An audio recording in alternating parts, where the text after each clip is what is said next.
You've spoken honestly about the possibility of war between U.S. and China in the long term, if no diplomatic solution is found. For example, on the question of Taiwan and one China policy. Right. How do we avoid the trajectory where these two superpowers clash? Well, it's worth reading that book on the difficult to pronounce Thucydides trap, I believe it's called. I love war history. I like inside out and backwards. There's hardly a battle I haven't read about. And trying to figure out like what really was the cause of victory in any particular case, as opposed to what one side or another claimed was the reason. Both the victory and what sparked the war and Yeah. the whole thing. Yeah. So that Athens and Sparta is a classic case. The thing about the Greeks is they really wrote down a lot of stuff. They loved writing. There are lots of interesting things that happened in many parts of the world, but people just didn't write down. So we don't know what happened, or they didn't really write in detail. They just would say like, we had a battle and we won. And like, well, what? Can you add a bit more? The Greeks, they really wrote a lot. They were very articulate on it. They just love writing. So, and we have a bunch of that writing that's preserved. So we know what led up to the Peloponnesian War between the Spartan and Athenian alliance. And we know that they saw it coming. I mean, the Spartans didn't write. They also weren't very verbose by their nature, but they did write, but they weren't very verbose. They were terse. But the Athenians and the other Greeks wrote a lot, and they were like, and Sparta was really kind of like the leader of Greece. But Athens grew stronger and stronger with each passing year, and everyone's like, well, it's inevitable that there's going to be a clash between Athens and Sparta. Well, how do we avoid that? And they saw it coming and they still could not avoid it. So, at some point, if one group, one civilization or country or whatever, exceeds another, sort of like if, the United States has been the biggest kid on the block since I think around 1890 from an economic standpoint. So the United States has been the most powerful economic engine in the world longer than anyone's been alive. And the foundation of war is economics. So now we have a situation in the case of China where the economy is likely to be 2, perhaps 3 times larger than that of the U.S. So imagine you're the biggest kid on the block for as long as anyone can remember, and suddenly a kid comes along who's twice your size. So we see it coming. Yeah. How is it possible to stop? Is there let me throw something out there, just intermixing of cultures, understanding. There does seem to be a giant cultural gap in understanding of each other. And you're an interesting case study because you are an American, obviously. You've done a lot of incredible manufacture here in the United States, but you also work with China. I've spent a lot of time in China and met with the leadership many times. Maybe a good question to ask is, what are some things about China that people don't understand, positive, just in the culture? What's some interesting things that you've learned about the Chinese? Well, the sheer number of really smart, hardworking people in China is incredible. There are really, if you say like how many smart, hardworking people are there in China, there's far more of them there than there are here, I think, in my opinion. And they've got a lot of energy. So, I mean, the architecture in China that's in recent years is far more impressive than the U.S. I mean, the train stations, the buildings, the high-speed rail, everything. It's really far more impressive than what we have in the U.S. I mean, I recommend somebody just go to Shanghai and Beijing, look at the buildings, and go to, take the train from Beijing to Xi'an, where you have the terracotta warriors. China's got an incredible history, very long history. And, I think arguably in terms of the use of language from a written standpoint, sort of one of the oldest, perhaps the oldest written language, and then China, people did write things down. So now China historically has always been, with rare exception, been internally focused. They have not been acquisitive. They've fought each other. There have been many civil wars. In the Three Kingdoms War, I believe they lost about 70% of their population. So they've had brutal internal wars, like civil wars that make the U.S. Civil War look small by comparison. So I think it's important to appreciate that China is not monolithic. We sort of think of like China as this sort of one entity of one mind, and this is definitely not the case. From what I've seen, and I think most people who understand China would agree, that people in China think about China 10 times more than they think about anything outside of China. So it's like 90% of their consideration is, is internal. Well, isn't that a really positive thing when you're talking about the collaboration and a future peace between superpowers? When you're inward facing, which is like focusing on improving yourself versus focusing on, quote unquote, improving others through military might. The good news, the history of China suggests that China is not acquisitive, meaning they're not going to go out and invade a whole bunch of countries.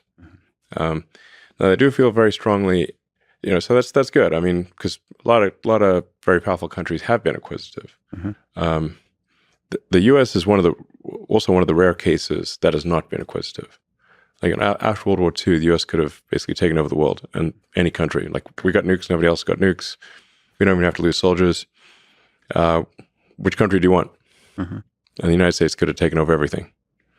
At will, and it didn't. And the United States actually helped rebuild countries. So it helped rebuild Europe. It helped rebuild Japan. This is very unusual behavior, almost unprecedented. The U.S. did conspicuous acts of kindness, like the Berlin airlift. And I think, it's always like, well, America's done bad things. Well, of course, America's done bad things, but one needs to look at the whole track record. And just generally, one sort of test would be, how do you treat your prisoners of war? Or let's say, no offense to the Russians, but let's say you're in Germany. It's 1945. You got the Russian army coming on one side, and you got the French, British, and American armies coming on the other side. Who would you like to surrender to? Like, no country is like morally perfect, but I recommend being a POW with the Americans. That would be my choice very strongly. In the full menu of POW. Very much so. And in fact, Wernher von Braun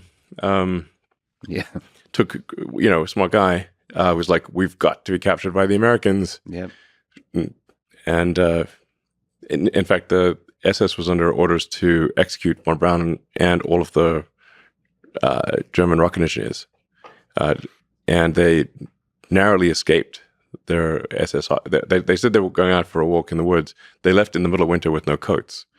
And then ran and with no food, no coats, no water. And just ran like hell and ran west.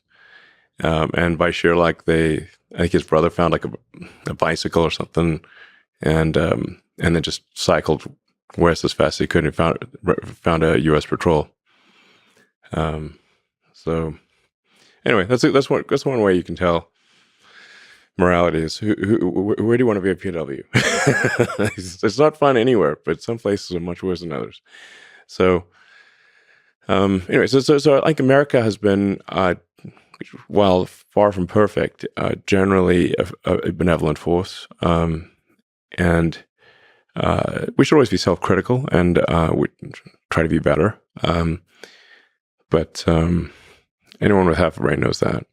So I think there are, in this way, China and the United States are similar. Neither country has been acquisitive. in a significant way. So that's like a shared principle, I guess. Now China does feel very strongly about Taiwan. They've been very clear about that for a long time. From their standpoint, it would be like one of the states is not there like Hawaii or something like that, but more significant than Hawaii. And Hawaii is pretty significant for us. So they view it as really that there's a fundamental part of China, the island of Formosa, not Taiwan, that is not part of China but should be. And the only reason that it hasn't been is because of the U.S. Pacific Fleet. And as their economic power grows and as their military power grows, the thing that they're clearly saying is their interest will, clearly be materialized. Yes. China has been very clear that they will incorporate Taiwan peacefully or militarily, but that they will incorporate it from their standpoint is 100% likely. Something you said about conspicuous acts of kindness. As a geopolitical policy, it almost seems naive, but I'd venture to say that this is probably the path forward, how you avoid most wars. Just as you say it, it sounds naive, but it's kind of brilliant. If you believe in the goodness of underlying most of human nature, it just seems like conspicuous acts of kindness can reverberate through the populace of the countries involved. And de-escalate. Absolutely. So, after World War I, they made a big mistake. They basically tried to lump all the blame on Germany, and saddle Germany with impossible reparations. Really there was quite a bit of blame to go around for World War I, but they try to put it all on Germany,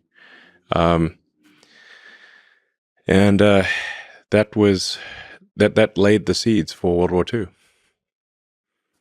So it's a lot of people, well, not just Hitler, a lot of people felt wronged, and they wanted vengeance, and they got it. People don't forget. Yeah. You kill somebody's father, mother, son, daughter, they're not going to forget it. They will want vengeance. So after World War II, they're like, well, the Treaty of Versailles was a huge mistake in World War I. And so this time, instead of crushing the losers, we're actually going to help them with the Marshall Plan, and we're going to help rebuild Germany. We're going to help rebuild Austria and the other, Italy and whatnot. So